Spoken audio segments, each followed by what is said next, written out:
So we're gonna put this temporary valve on our suction line right here. We'll measure it out to 3/8, and I've got my correct fitting in here for 3/8.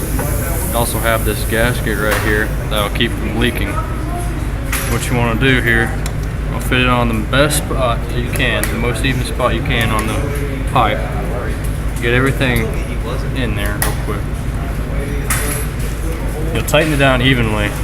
You'll give this one a little bit, and this one a little bit, and you keep going on each one. Okay, now I'm questioning whether you guys are serious. Just like a tire.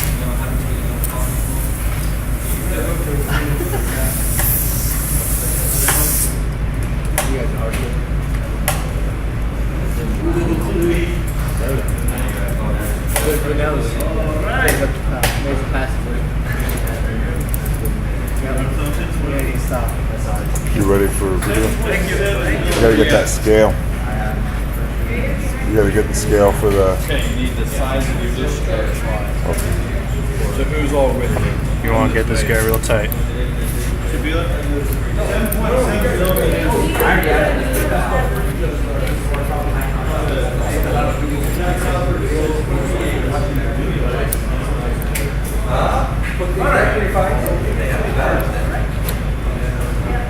Alright, that guy's on there pretty tight.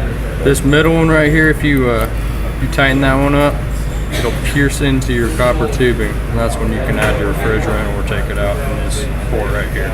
Then you back it up flush. Then when you're done, you back it up flush. Yeah. You'll back this up till it's flush on the edge. Right there, make it smooth.